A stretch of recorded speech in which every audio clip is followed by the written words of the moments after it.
Hello, lovely, and welcome to this week's episode of The Happy Psychic. I am your host, your guiding light, Gemma Lonsdale. And in today's episode, I was really keen to talk to you about destiny. And, different people have different perceptions on that term and really what it means. We've got different belief systems, but whenever I think of destiny, I do think of things that are predestined and preordained to happen. And my experience, considering that I'm doing readings, I'm doing private readings for people usually every day.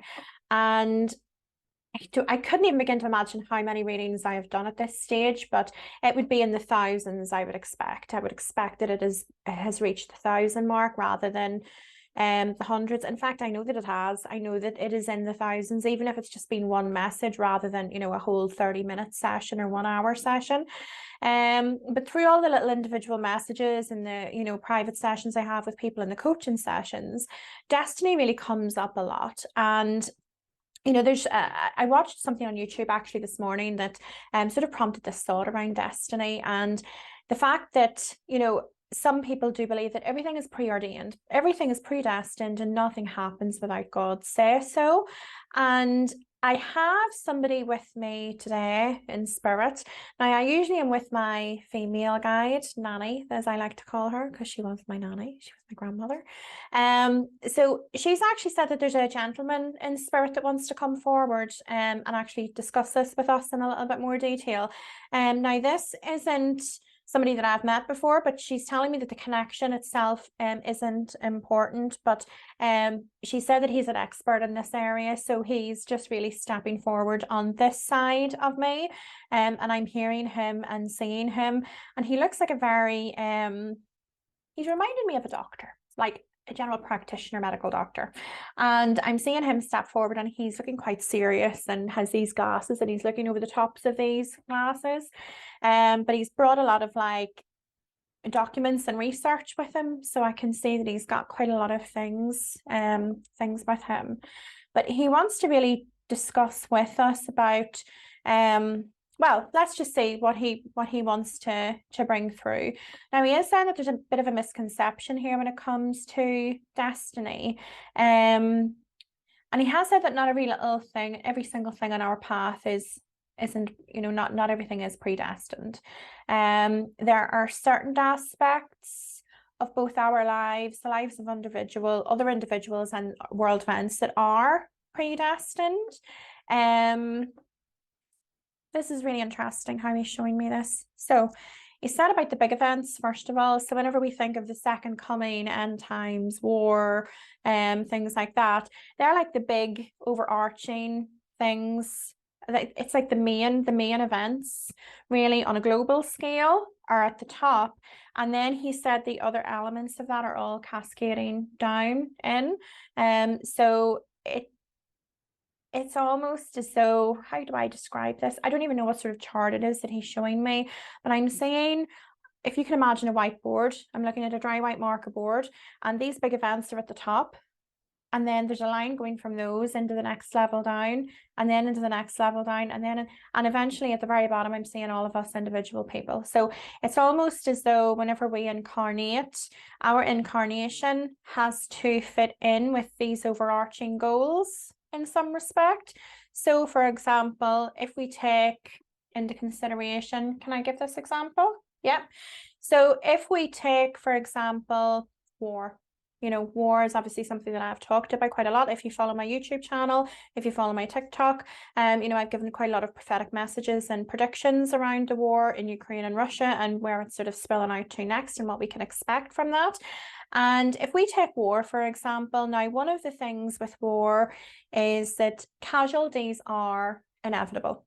And with that might mean that me or you have chosen to incarnate at this time with the knowledge that we will lose our life in this war, that that will be the reason that we cross over. Maybe we'll be on the battlefield, maybe it'll be some other reason, but it's almost as though we have opted for incarnation. We have sort of chosen, right, this is the life that I want to live, and this is this is what I want to participate in.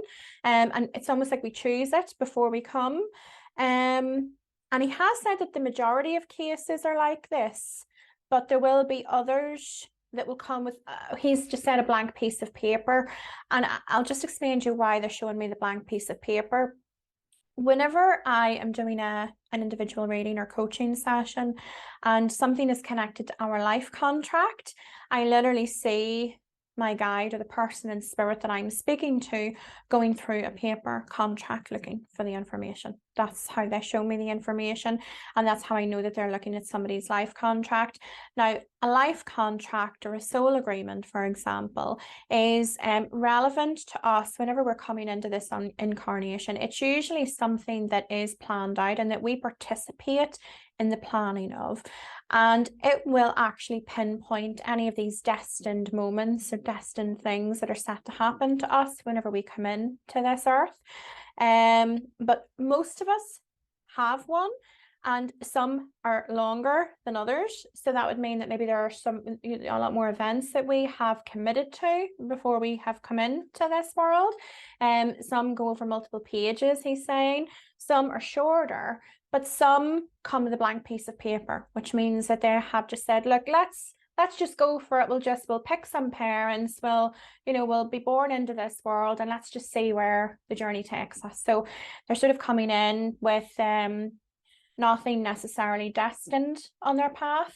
And that doesn't mean that they can't have an enjoyable life. That just means that there's no specific requirements for them to be in a certain place at a certain time to have a certain experience. Okay. And so there's a certain freedom, he has said, that comes with that. But for the most part, we usually have something on that life contract. And what we agree to and what we commit to usually feeds into this overarching thing. So we can't be, for example, he's just saying that this is a good example, because I was thinking, is this the best example? Should this be one? If you were going to come into this world and be the founder of world peace, for example, in the year of 2022, and you were going to found world peace and everything was going to be perfect and this is what you were destined for, but it's also conflicting with the same year that Putin has waged war on the Ukrainians, and we're in this period of strife that is set to get worse. Obviously, there's a conflict of interest there. There's a bit of a conflict in your destiny and Putin's destiny.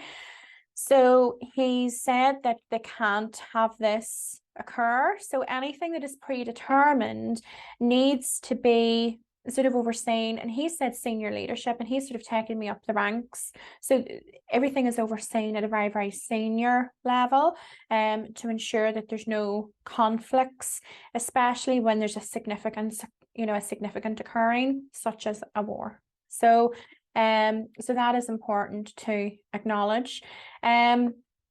He's also connecting. Okay, so he's taken me, he said about a romantic matters of the heart, because he was showing me two people who were destined for each other.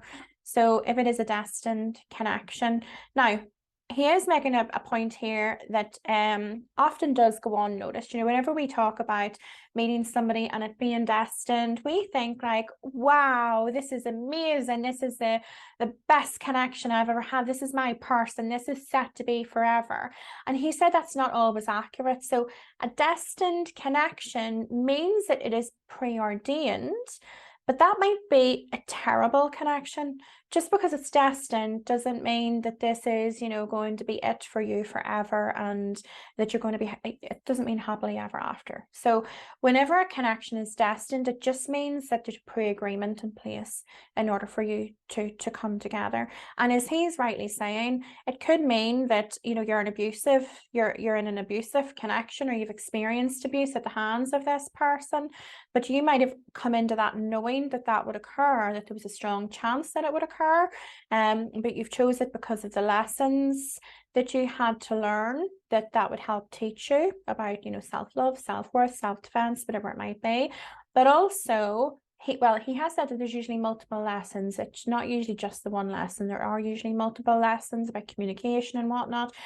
But he has also indicated to that person, and he has said there could be a karmic connection between the two of you as well that needs to be played out. And he has said retribution, and he has said that it could link back to like a previous incarnation where there was trouble within the connection, or perhaps you were the abusive person to this person. So it's almost, it is really like we're opting for roles and we're coming along, and it's this theatrical production, and you know, you're playing Hamlet, I'm playing Macbeth, you know, it's that sort of feel.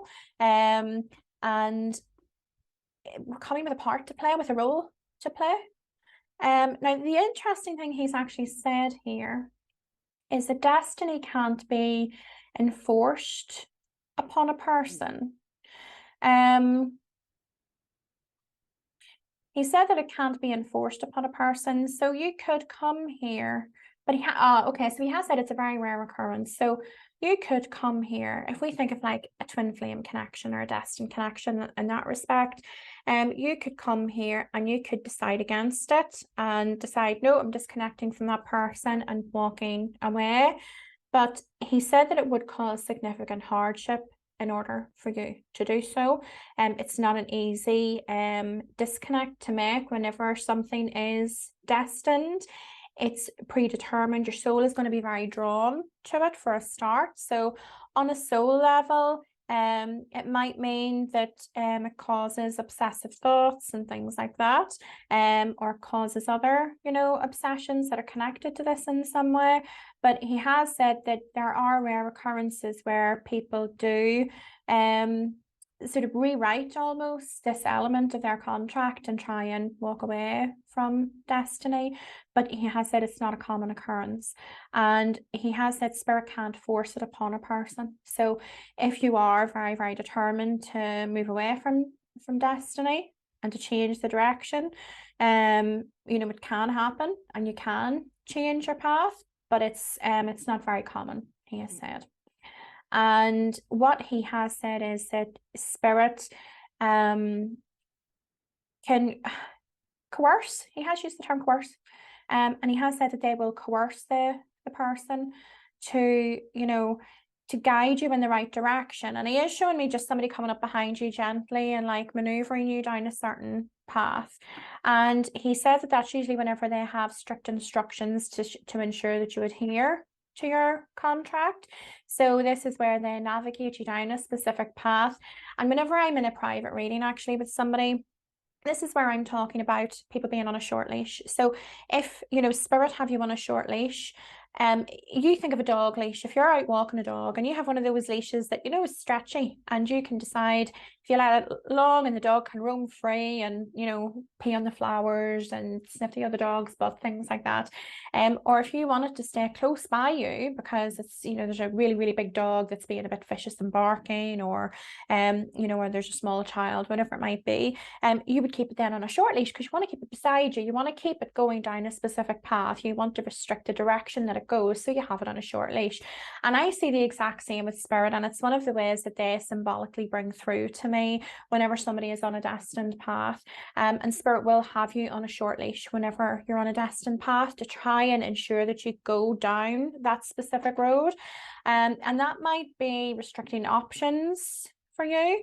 It could be putting obstructions on your path. So for example, if you're headed towards a destined person and they're trying to orchestrate this destined connection, but you're just so determined that you're going to date, you're going to meet the right person, you're on Tinder, you're on whatever other dating apps are available to you, and what they'll do is then they'll continue to try and put obstructions in place. So that might look like a rejection from lots of different people, and that person has been influenced to reject you, and maybe the seed of doubt has been cast in their mind in some way, like, oh no, she's not for me, or whatever it might be, or they prefer a different person, or but there will be some kind of obstacle put in front of you. So when you're continually on a path where you're hitting obstacles quite regularly, chances are you're on a destined path, you're being directed in a different direction. And it could be that, you know, spirit are trying to force you to turn inwards and focus on your healing journey, for example. But whenever things regardless of what aspect it is in our life, whenever we're hitting constant obstructions and doors that are closing on us, we're experiencing rejection, hardships, things like that, it's usually an indication that we're on the wrong path and that we're resisting the guidance of our guides and resisting our intuition and not really listening to the direction that we're being headed in. And he's just nodding, he's saying accurate information. So I know I'm on the right path with that, what I have given you. Right, this is a really interesting thing. He has said that God doesn't usually set the destiny for the person, and that's usually up to us. So it's usually us that has decided. We've maybe he said volunteered, so we have maybe volunteered for something specific and opted for it. It's not forced upon us whenever we're in spirit ourselves, whenever we're deciding on an incarnation or, planning and preparing for an incarnation. He said that there's different options that are, he's just said script. He's just used script as an example. So if you think for a big Hollywood blockbuster movie, there's a script and they have the filming locations, they have the characters, and they need to, do auditions for different parts. It's almost as though there's lots of different parts that are available and you have to audition. But he's also said that there's different levels. There's the leading parts, then there's the next level of the main actors that maybe aren't the lead role, and then there's the extras. So it's almost like, depending on the lessons that we want to learn and the level that we're at on our soul journey and the level that we're trying to get to, that will help dictate to us, what part we audition for in the first place. And then that will feed into our destiny as well. So we're very much in control of this situation. This isn't something that's decided for us and, you're told, right, you're playing Juliet, you're playing Romeo. It's not that, you opt for this. So he is saying that it's very much within our own control in terms of what direction we want to go in life and the experiences that we want to have. But for the most part, we have contractual agreements. He said that it's not often that somebody comes with a blank contract. And he has said that there's lots of people in spirit who play a part in ensuring the destiny is fulfilled.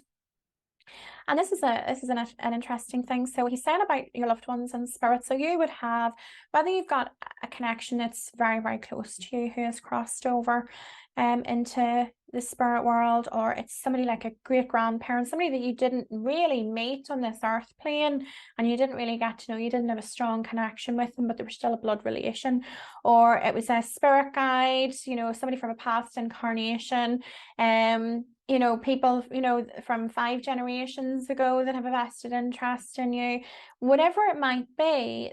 All of these people play a part in you fulfilling your destiny. It's not just one person or one spirit guide that comes along and is responsible for you. There's a lot of people that put effort into making sure that you adhere to your contract and that you head in the right direction. And he has said fulfillment of wishes, but he said this is your wish. So it's almost as though, them helping you to fulfill your destiny, even if on a conscious level you're like, I would never have decided this, why is this happening? My life is terrible at the minute, I would never have opted for this. Whenever we think and we remove the ego and we remove ourselves from this human form that we're in, and we recognize that actually our soul chose this for a reason, and it's more invested, without the ego, it's more invested in the soul growth and the lessons that we're going to learn. So it will have chosen this for a very, very good reason, for the experiences that it would have and the soul growth that it would experience to help propel it forward, really, and to help us become more knowledgeable and more empathetic and sympathetic towards others, more helpful, all of these different things. And it's only whenever we're in our human form, and I seen a meme actually on Instagram the other day, and I laughed and I sent it to my friend because it was very funny, but it was a cat sitting and it was like, oh. And I think the meme was around the fact that this person, their spirit guide, was showing them the contract, and this is what you agreed. This is what you agreed to. This is what you agreed to. And the cat was like, I didn't. I just hate myself. So it is whenever we think about it like that, it is interesting to have that take on it, that actually we agreed this is what we chose for ourselves. And it might not be all aspects of it, because there are times in our life as well where we're on the long leash. You know, spirit has us on the long leash. And when I have seen this with people whenever I've been doing a reading, and I love spirit's sense of humor. And maybe they give it to me because I do have a bit of a sense of humor myself sometimes. But I would see maybe two angels like sitting playing tennis. Like right now I'm seeing two angels sitting playing like tennis, or like table tennis, I think. They're not even watching their person that they're supposed to be guiding, and in fact they've set the leash down. So I know from that this person is able to go and make mistakes and make decisions. They're not in a particularly destined part of their path. You know, it's all about the experience and the human experience, and, you know, making mistakes, making friends, falling in love, getting your heart broken. It's just about having these human experiences without there being any restrictions on a specific destined path or anything like that you're to go on. So it is fun to see that, and I do see that with people. But then I'm sometimes told, but actually that is going to change, because there is an element of your path here that is destined, and I always talk about them as being roadblocks. It's almost like certain checkpoints on your path that you have to adhere to. And it might mean that actually there is an ultimate destined goal for you. So I use the one for president like quite a lot, but say you were destined to be president of the United States. That doesn't mean that you can't be sitting getting stoned on marijuana like right now. Do you know what I mean? That isn't dictating your future. That's just part of your path. So although you're destined to be president and this end goal is sort of up here, you can have multiple different paths that actually get you to that goal, and that's just one of them. Like that's just on one of the paths that you're on. So there's a lot of different things that can really impact on your life. And this man that I'm connected to, he's just like, oh, that's good advice to give a person, and he's stroking his chin. So that's a bit of a take on destiny. So some things are set, some things aren't. But our destiny is usually interlinked into the bigger picture. So whenever we think of the things that we're destined for, the things that are going on within our life at the minute, it has to feed into the bigger picture, the big overarching picture. And we can often only see what is in front of us at a particular time. And we're thinking about our life, our role. We want that person to come into our life now. We want to fall in love today. We don't want to wait. We want to get the dream job today. We want to lose weight today. We want to, whatever it might be. But the things that we want in our life are often planted, by our higher selves and guides for a start, to keep us headed in the right track. And it usually feeds into our overarching goals for us, but also it has to feed into the overarching path for everybody else. Okay, so there is a bigger picture there, and that's where divine timing then comes into it, where everything does have to happen at a certain time because of the knock-on effect or the butterfly effect that it might have on something else. But I'll leave you with that, because I think that that's been quite an interesting discussion on destiny, and it's quite a lot to take on board. But I hope that it'll give you a bit of a different perspective really on life and destiny, and what things occur in your life and why.